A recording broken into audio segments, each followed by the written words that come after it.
संजय निरुपम काँग्रेसचा राजीनामा देणार आहे अशी माहिती साम टीव्हीला सूत्रांनी दिलेली आहे। तर उद्या सकाळी 11 वाजता पत्रकार परिषद घेत निरुपम हे भूमिका जाहीर करणार अशी देखील माहिती आता मिळते आहे। याची मोठी अपडेट आपण बघतोय। संजय निरुपम हे आता काँग्रेसचा राजीनामा देणार आहेत। सूत्रांनी ही माहिती आता साम टीव्हीला दिलेली आहे आणि उद्या सकाळी 11 वाजता या संदर्भात पत्रकार परिषद देखील होणार आहे। आगामी निवडणुकांच्या आधीचा काँग्रेसला मोठा धक्का मानला जातोय।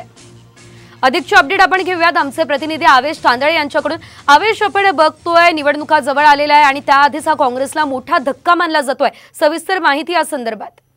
नक्कीच जर आपल्याला माहिती आहे गेल्या काही महिन्यात काँग्रेसला मोठे धक्के बसले। अशोकराव चव्हाण असेल, मिलिंद देवरा असेल, बाबा सिद्दीकी असेल यांनी काँग्रेस सोडून दुसऱ्या पक्षात जॉईन केले होतं। आता काही दिवसापासून संजय निरुपम हे सुद्धा नाराज होते। त्यांनी काँग्रेसला 7 दिवसाचं अल्टिमेटम दिलं होतं।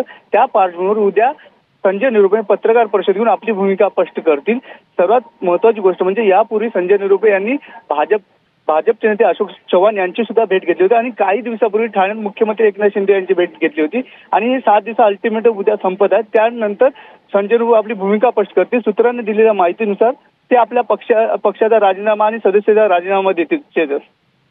आवेश दिलेल्या सर्व अपडेट्ससाठी।